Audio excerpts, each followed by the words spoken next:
Awesome. It's great to be here with you guys this morning. My name is Kevin, or Mr. Peace. 2 fingers up for peace. We're just going to open with some hip hop to kind of wake us up this morning. All right, here we go. Let's rock it.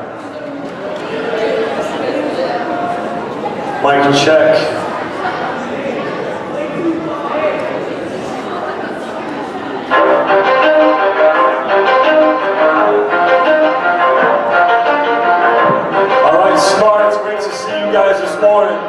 Listen in, it's like this, it's love over hate, peace over war, it's the dream that MLK and Gandhi lived for, but now it's our time to keep doing right, because we know in just 2 seconds we can save a life. It's love over hate, peace over war, it's the dream that MLK and Gandhi lived for, but now it's our time to keep doing right, because we know in just 2 seconds we can save a life. Mr. Peace, empty heart, just to see that my dreams aren't as empty as my conscience seems to be. You still can't see my dreams, then you need LASIK surgery. I'm seeing 2020 and living life efficiently. The moment I arrive, I'm judged by what I wear, by that which makes me come alive. Man, that's just not fair, but I'll keep making strides. No being skeptical remains, and I'll flourish and I'll thrive through the flow of my refrains. See, the people are my passion, and the reason that I rap and breathe inner satisfaction to fuel a chain reaction. Aspire to inspiration for your fire's expiration. Only love is what I'm strapping, and the will to make it happen. It's love over hate, peace over war. It's the dream that MLK and Gandhi lived for, but now it's our time to keep doing right, because we know in just 2 seconds we can save a life. All right, now we're warmed up.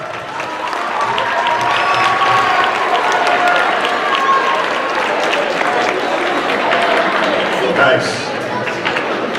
So that's how I get up every morning, a different beat up my alarm clock and just start freestyling. No, I'm joking. It's awesome to be here with you guys, to get to share my heart. If you want to bring me down just a little, thanks. My name is Kevin, or Mr. Peace. I'm actually a full-time youth pastor at St. Mary's here in Milford. I live in Township, so I know I've met some of you before. But before I begin any of my talks, and I get to speak to people all across the U.S. on my off days, from age 5 to age 105. But before I begin any of my talks, I'd just like to let you guys know that every single breath that I take this morning is going to be worth your time.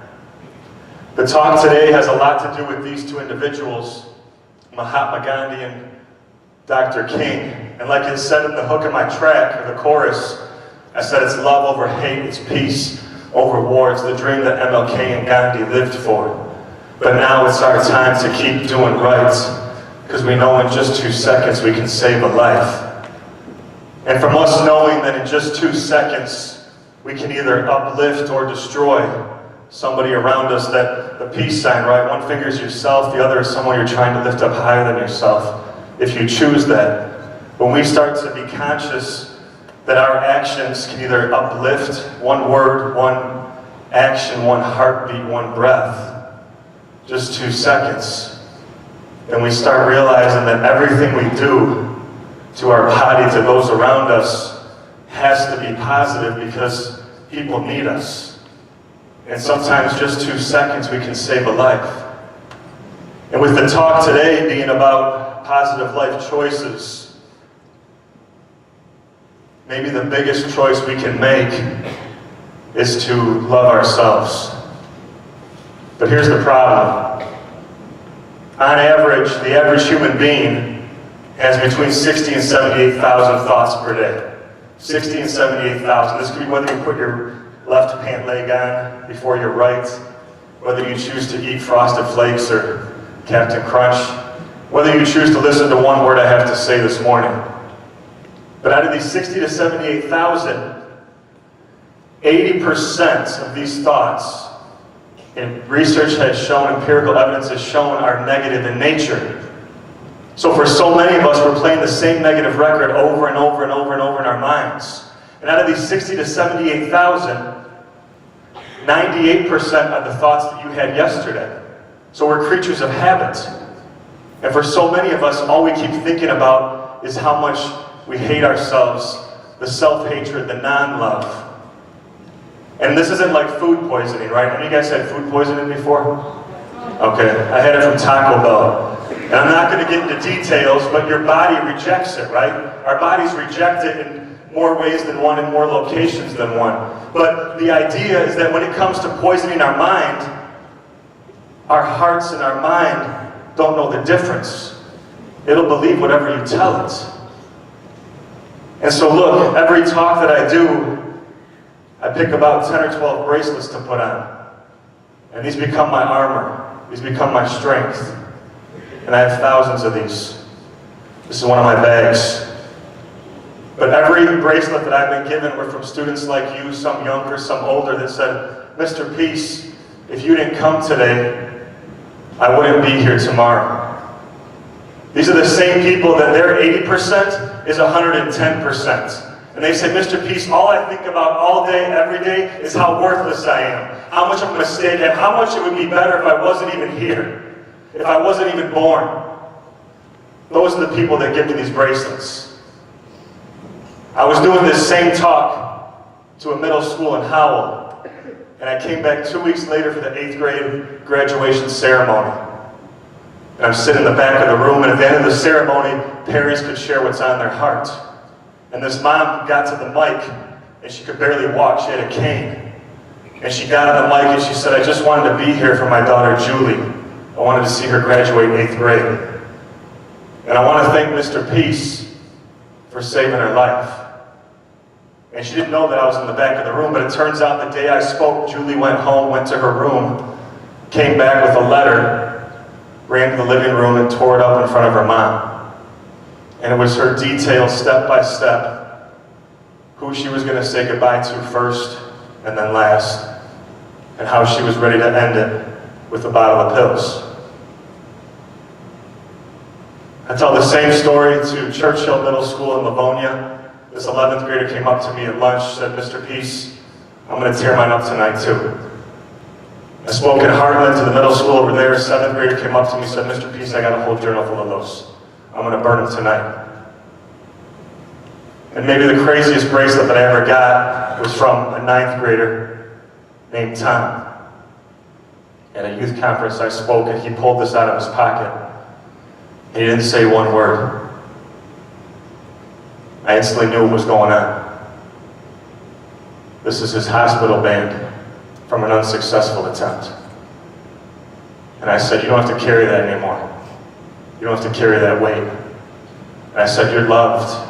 I gave him a hug and I cried. I said, you're here for a reason, for billions of reasons. But maybe the biggest one, to help other people that are going through those same storms. To be their light, to be their hope, if you choose that. But look, it's not easy, right?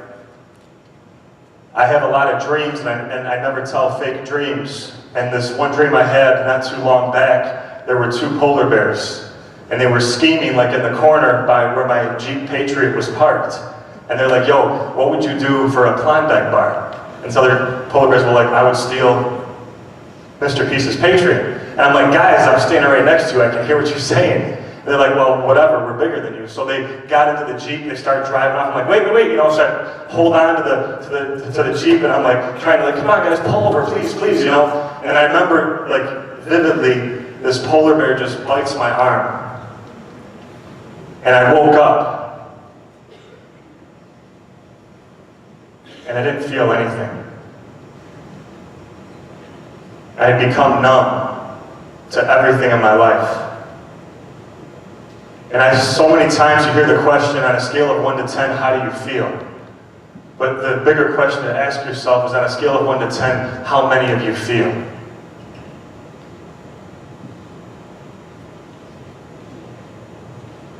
Because it's hard to maintain the peace when you get a phone call that your friend passed away 24 years old.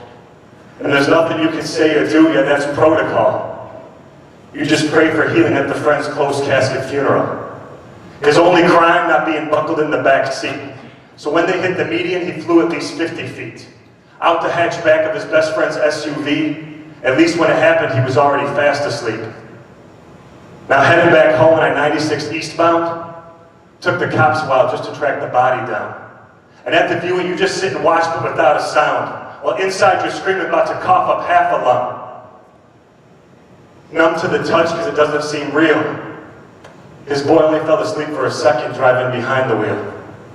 But that's all it took, though. Can only imagine all the pain he feels. Parents have to bury their kids. It's surreal. October 21st, 2010, I lost a dear friend of mine, Steve Nagel, to a drunk driving accident. And the DD, who was supposed to be sober at the time, had fallen asleep at the wheel, had a beer beforehand, and just a couple seconds, falling asleep, going 95 down I-96 to hit a concrete median. And Steve wasn't buckled in the back. He flew out the hatchback, he died on impact.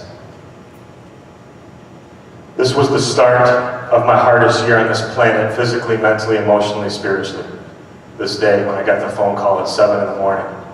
Not even a month later, I get a phone call from Grandma Flo. She says, Peyton's gone. Peyton's gone at 2 in the morning. I said, what are you talking about? She said, Peyton's dead. She said that her dad got home from work like he always did and saw the light in the room was still on. Just thought she forgot to turn it off, but he walked in and he saw her laying against the closet, lifeless. And he pulled her back, and the ambulance tried for an hour and a half to revive her, and they couldn't. Heroin overdose. 17 years old.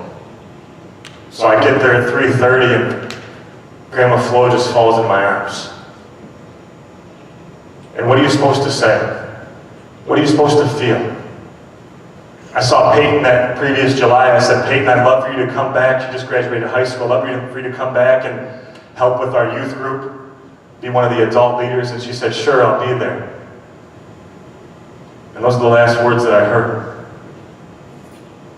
Not even 2 weeks after that, my friend Josh, 22 years old, passed oxycodone overdose. So I go to back funerals. And now my heart's starting to get pretty full.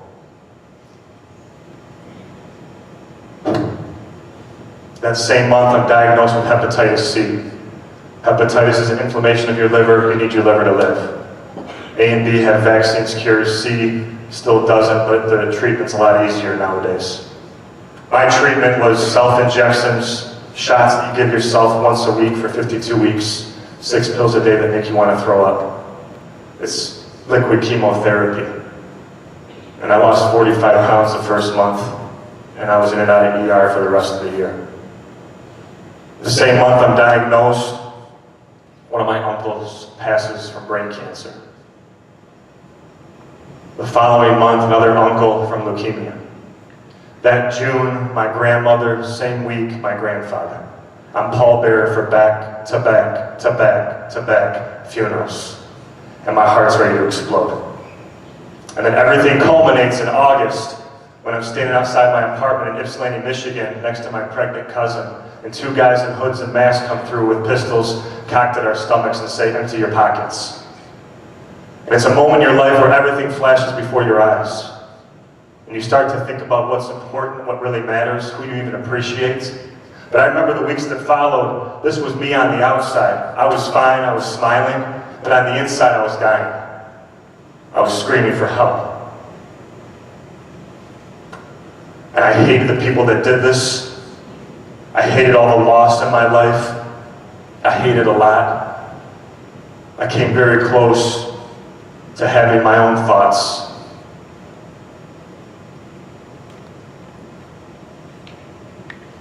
Of ending some of the pain. But you see, I was finally cured, not just physically, where the virus is not traceable in my body almost 10 years later, but I was cured, more importantly, inside here, my heart. And you see, I was broken but still okay. You see, sometimes suffering has to happen in order for rainbows to appear, right? Sometimes these storms have to happen in order for new life to spring up. There was a guy doing his dishes at like noon in the kitchen, and he's washing all the dishes, puts them on the rack to dry, and he comes back a couple hours later. But before he leaves, he sees this butterfly through the window, this soon-to-be butterfly, this caterpillar trying to get out of its cocoon, right? Struggling.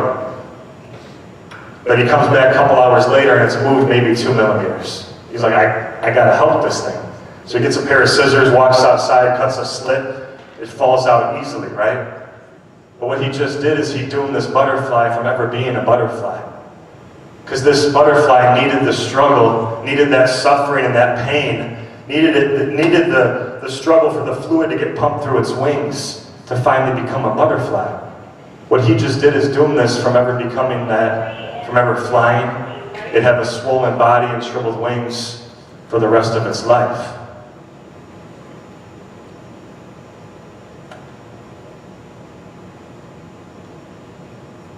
But it's not easy to get past that.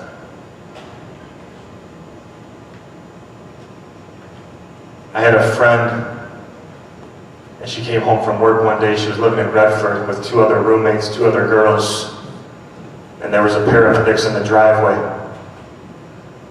And she rushed inside, and her 2 roommates had just received their latest supply of heroin, and she didn't even know that they were doing this.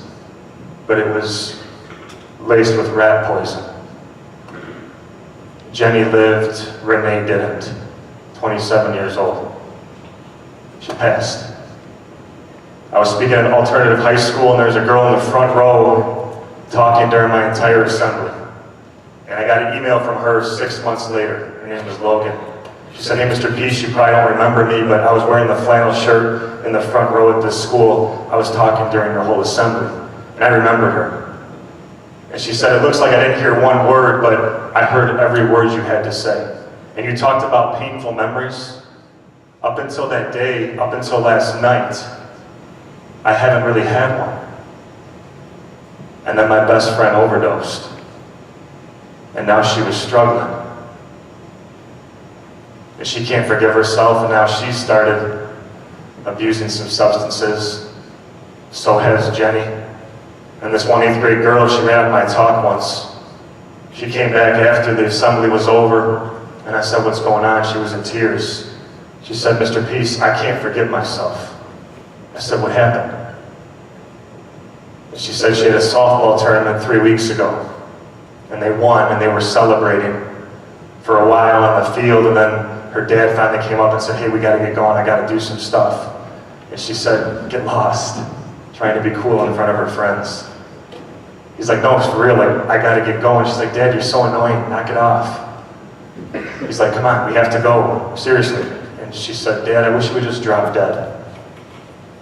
So then he said, "You know what, find your own ride home."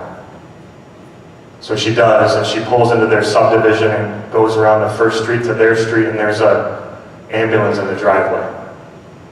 And she rushes inside, and her mom's just crying uncontrollably. And her dad, at 38 years old, working in the garage, dropped dead from a heart attack. And she can't forgive herself. And now she started down this path of abuse. When were some of your most painful memories? Anyone? When were some of your most painful memories? Anybody? Teachers included. When was your most painful memory?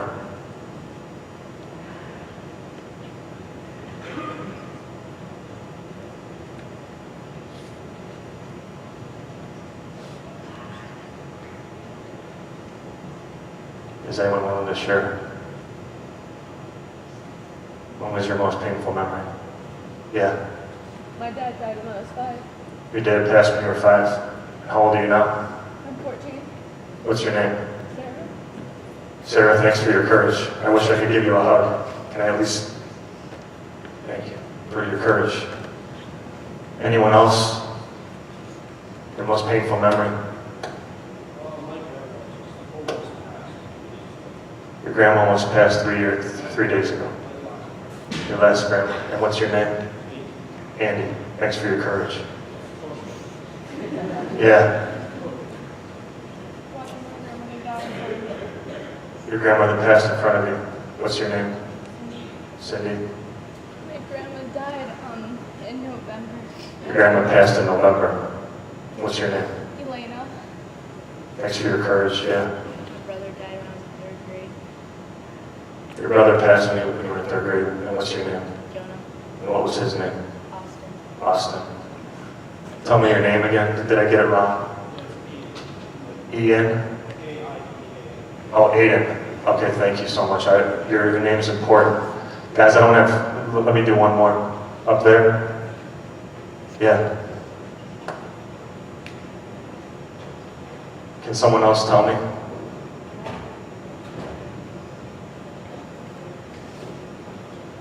A baby brother that passed before birth, yeah? Sorry, yeah, go ahead.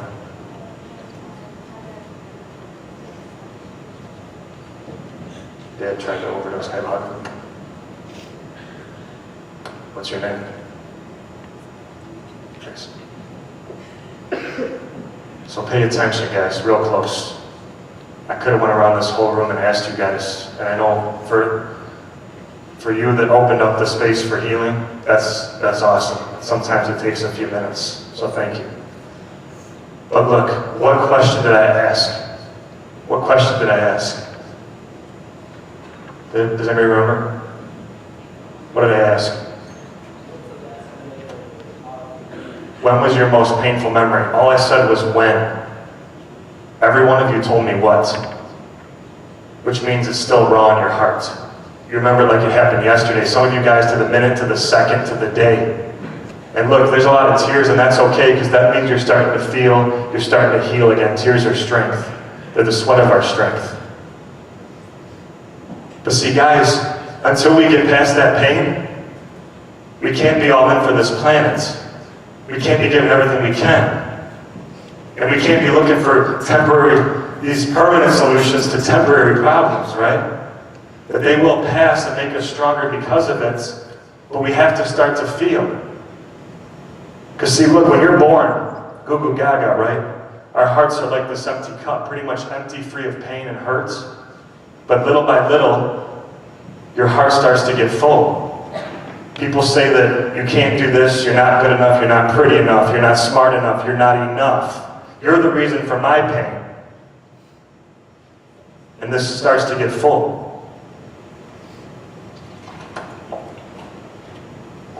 And if I keep filling this up, what's going to happen? Overflow, right? I had a first grader said it's going to explode. I said, no, it's not. But the idea is that if I keep filling this up, this will either overflow onto ourselves, and we see this where we abuse ourselves with self-harm, right? But even worse, sometimes onto other people. But look, guys, I'm here today to tell you that no matter how hurt we get, no matter that we become these hurt people that hurt people, and sometimes those hurt people are ourselves, no matter how full this gets of pain, loss, and hurt, there's always room for love if we let it, if we choose that. So look, it's true that hurt people, but it's also true if we choose this,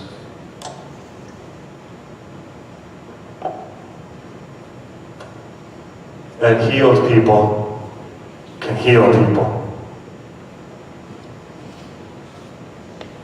And what I mean by that is that if I become healed, that I finally forgive some of this hate that's in my heart, people that have shown me only hate, I move past some of this pain. Now I can become a healed person to go and help heal other people. And MLK just celebrated his birthday, but he said darkness cannot drive out darkness, only light can do that. And hate cannot drive out hate, only love can do that. And I'm brought into schools to talk about substance abuse and bullying prevention, and suicide prevention, and racial issues, and self-harm, and all these things, but those aren't the real issues. The real issues are people in pain, people that feel alone, people that have no hope. But we have hope in other people. You might have heard of Nick Vujicic, right? He's from Australia, in his 30s, born without arms and legs. He has a wife, 2 kids now, speaks all over the world. And you can imagine how severely bullied he was growing up, right? To the point that he had a couple unsuccessful attempts himself with some overdose issues. This is a quick video of Nick. I'm going to play it and we'll talk about it. But honestly, along the way, you might fall fall down like this. Ready?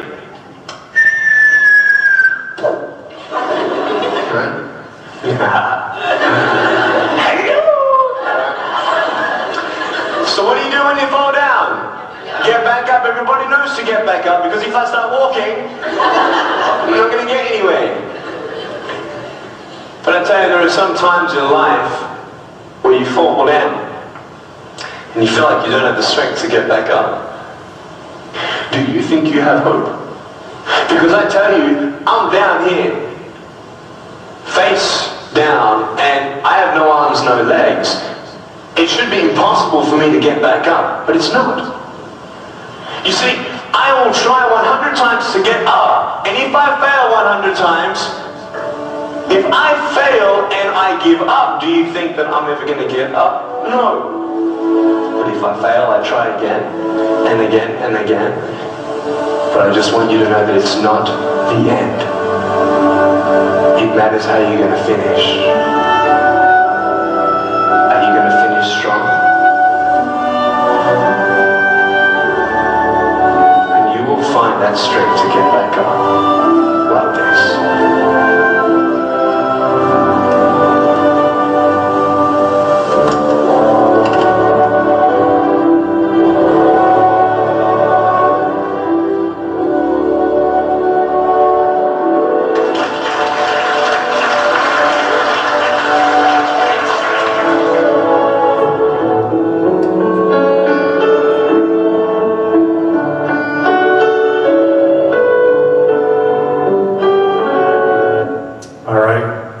For Nick.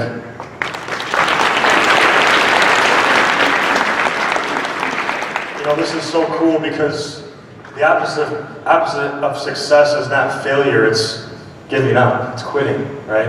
We can fail over and over again, it doesn't make us a failure. And there's so many opinions out there, but not all of them matter. What matters is that we remember our worth, right? Our value. That we can do the impossible. This is him actually swimming, right? It's crazy what he can do. Because he had some people that believed in him, and then he finally believed that he was a miracle. Every one of you on the palm of your hands, I traced mine here, but with the lines of your hand on your palms, on one hand or both, you have the letter M etched on your palms. Sometimes there's a faint line that connects it, sometimes you have more than one on one hand. Sometimes it's big, small. But this M stands for Michigan. No, I'm joking. Said that in Columbus, Ohio, almost got kicked out. But listen, this M stands for miracle, right? Upside down, W, it stands for worthy. But here's the issue. So many students I speak to, this is a 4th grader named Derek. So many students I speak to, they can't see this in themselves when they look in the mirror. He came up to me sobbing after my talk. He said, Mr. Peace, you forgot that M also stands for mistake. And he pulled this out of his pocket. He said he looks at this once a day to remember who he is. It says, I'm a mistake. That he was told this from someone in his life that he valued their opinion and was constantly getting teased from his size, and classmates were saying this to him and his stepdad. He said, but you know what? If you didn't come today, I might not have seen the light of tomorrow. But this 4th grader was ready to end things. He said, I don't want to believe this anymore. I want to believe this. And his class sent me this picture that same week. They all traced their M's and they said, Mr. Peace, we're going to support Derek. We're going to help him see that he's worth everything. That he's a miracle. I was just speaking to this school in Pennsylvania, and this 5th grader named Kaiden came up to me, and at this school, they have all the visually impaired students at this school, in the school district. And she's legally blind. She has a walking stick. And she came up to me after my talk, and she said, Mr. Peace, can you trace my M? And so I did. So she felt it. And she said, Mr. Peace, that's the first time that I've ever felt like a miracle. All of you you guys have this power, guys, and the need is beyond there. And you guys that have seen Wonder or read the book, you'll know that the boy in the movie, he's playing somebody that has Treacher-Collins syndrome. This is a real-life person that has that, where your facial tissue and bones don't fully form in your face, so it usually leads to like a disfigurement. This is Jackson Bezet. He's from Idaho. He's 8 years old. Always getting put down at school, called freak, monster, ugly. And he comes home at 8 years old, and he tells his dad, he's a special needs student, he learns slower than his classmates too. But he says, Dad, I want to end my life. 8 years old. I'm getting brought into an elementary school in a few weeks. A third grader just took his life. That's my reality. I got fifth graders self-harming. I got fourth graders ready to end things. 8 years old. Suicide's never about wanting to die. It's about not wanting to deal with the pain anymore. Guys, the need is beyond there. People from all across the world, his dad goes on social media, on Facebook, puts a post out, says, can anybody send some encouragement to my son? Thousands of videos pour in to empower him. Someone sends him a rescue dog, right? I mean, it was incredible that people are having an impact, not just within these walls, which you guys have the potential of doing, but across this planet, if you choose that. And this world needs us, right? I had this 8th grader who drew this. His name is Danny. He put the fist for your heart's as big as your fist, right? The peace sign, the M for miracle. He said, Mr. Peace, you gave me something I've been searching forever to find. A reason to stay. I just got this note last night from a girl named Sabrina. I just spoke at her church on Wednesday.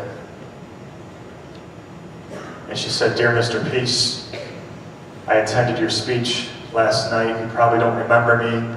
I'm not too special, but I was the sobbing blonde in a neon orange shirt. I was very moved by your speech and would have answered the question of what's your most painful memory, but case in point, all I can remember is painful memories. I lost my mother to a random asthma attack and never said goodbye. You mentioned how one word can change a life and one word controls mine. Tranny. It killed a good friend of mine and digs at me daily. Losing her hurt so much, causing the above mentioned to tie for first. Every day when I get home, I've begun a list and it's simply titled, Reasons to Die. Emptiness is all I feel, and the list is about 4 pages long and growing.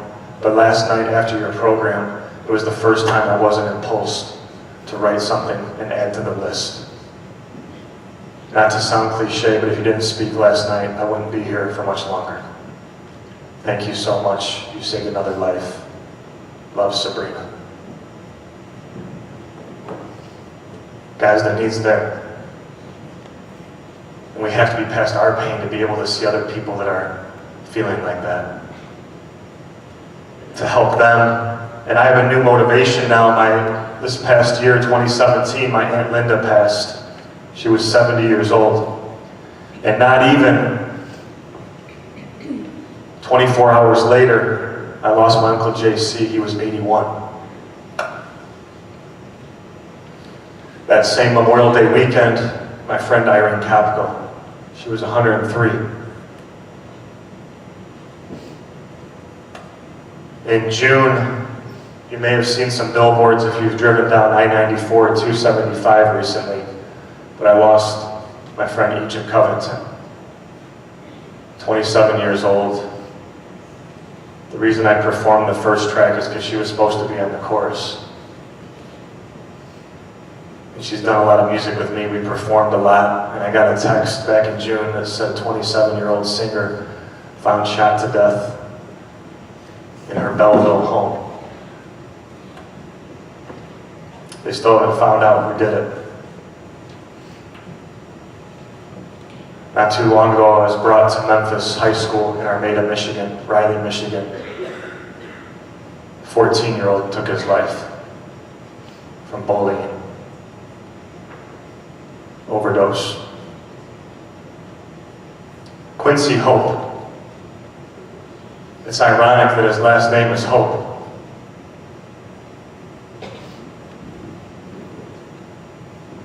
Guys, I wish I could bring back some of these people for just a couple minutes. Just a few seconds.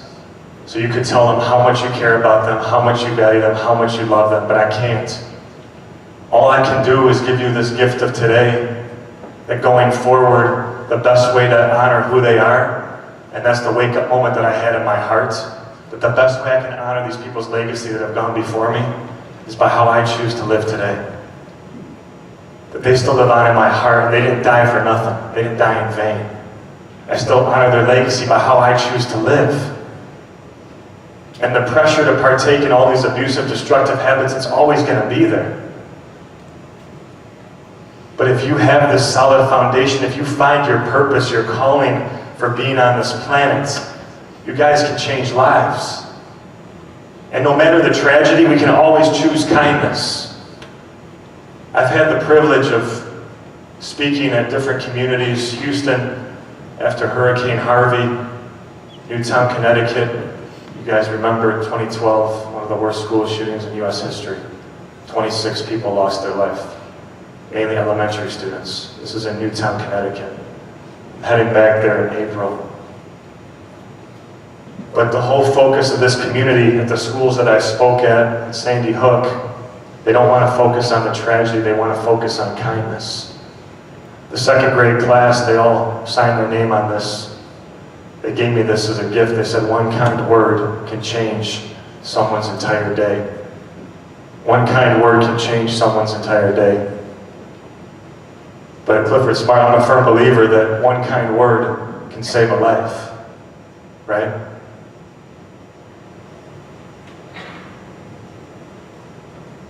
If we choose that. And the bottom line is, if you guys live to be 80, you'll have taken about 673 million breaths on average. That's 23,000 a day, right? Heartbeats, 3.4 billion heartbeats, 115,000 a day. But the goal is to make as many of these count as possible, to take off the mask, to become authentic, to become real with yourself, feel what you need to feel, and find your calling. Because the two most important days in someone's life are the day that the Detroit Lions win the Super Bowl. No, I'm joking. But are the day that you're born, we got a new coach, right? The day that you're born and the day that you find out why. Mark Twain said that. And look, my why, the reason I lose sleep at night, the reason I drive 6 hours to Wisconsin, or take a red-eye down to Georgia, out to Oregon, to share my heart, is because I'm so on fire for this, that all these people that have died the second time around in 2017, that series of deaths, it's just more motivation for me now, it's more fuel to my fire. That what I do, I don't have time for any abusive habits because I have to be all in, because every talk I do, there's a line of 50 students that are crying in tears. Doesn't matter if it's an elementary, high school, in pain, that just want to share their heart. That's why I'm here. This is my purpose, right? You got to think about what yours is. And remember, we always have a choice. I came back for lunch one day at this elementary school I spoke at, and I'll be here for all your lunches today if there's something you want to share in your heart. But I walked in the cafeteria, and this little first grader, like this tall, his name's Trey, he saw me from across the lunchroom. He was like, "Hey, Mr. Peace, my boy. Mr. Peace, come here, Mr. Peace." And I said, "Trey, what's up, man?" He said, "Mr. Peace, do you remember when you told us to treat people with more love, kindness, respect, compassion?" I said, "Yeah."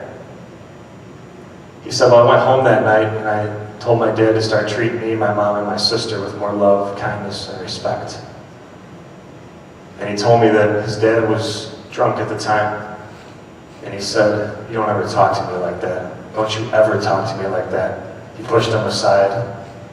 And a week later, he took off. There's a lot of other issues going on. And Trey comes back to school on fire, enraged. He said, "Mr. Peace, people will feel my pain. People will feel how I feel in my heart." And our eyes are locked. And I said, Trey, you still have a choice to be a great son to your mother, a great brother to your sister. If you choose to break that cycle, one day, a great father. And I see a tear coming down his cheek. And I'll never forget his next words. He says, I like chicken. And I said, what? He's like, yeah, Mr. Peace, they're serving chicken tenders for lunch. They're bomb. You gotta try them. And this first grader's mind was already on to the next topic. I'm like, but then come back 2 weeks later and he runs up to me, crying in the hallway. He said, Mr. Peace, I'm choosing love. I'm choosing kindness. I'm choosing peace. Guys, if you need to reach out to me, I'm going to give all your teachers one of my cards. It's got my information on the back. Mr. Peace Geese, Instagram, why Geese, why not? Mr. Peace 101, Facebook, YouTube, Twitter, if you guys need to follow, subscribe. DM me there, email me, download my music. You guys can go to the website to keep the message going. I also have these shirts in different colors to keep your head up, upside down on purpose, if you guys were wondering. If you're feeling down, look down, it says keep your head up. I had a fourth grader said, hey, you know that your shirt's upside down, Mr. Peace, right? I said, yeah, it's supposed to be. I also have these shirts too that have the one race human on the front, that we see people for human beings before anything else in different colors. You guys can keep the message going that way, but more importantly, I want you to continue the message about how you choose to live. The biggest choice we can make is self-love, because if we don't love ourselves, there's no way we can start to love others.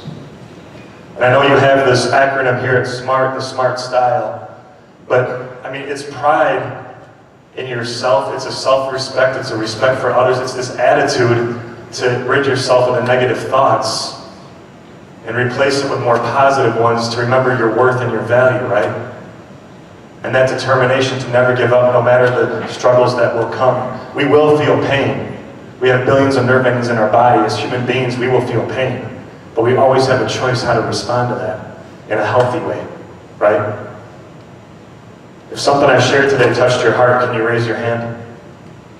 If something I shared touched your heart, hands down. I only had about 45 minutes with you. And if I can touch your heart in 45 minutes, think about the impact you guys can have on people's lives around you over a whole school year, over a whole lifetime. If you choose to stay away from the destruction, but also choose to lift others up. And remember that we never have to go it alone. Thanks again for your courage.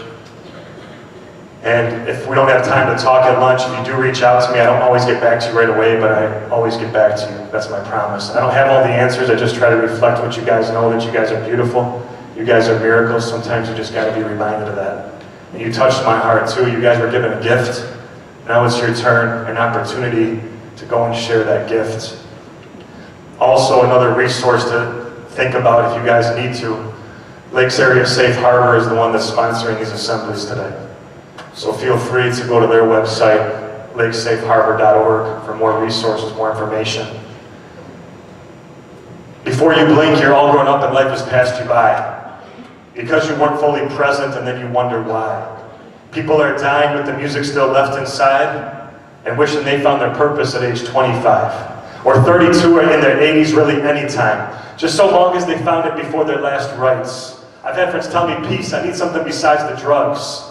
I want to get involved in serving others out of love. But other buddies who have asked me for more volunteer opportunities so they can bring some more cheer. They want to give more than they have been, especially to kids living on the streets or in an orphanage.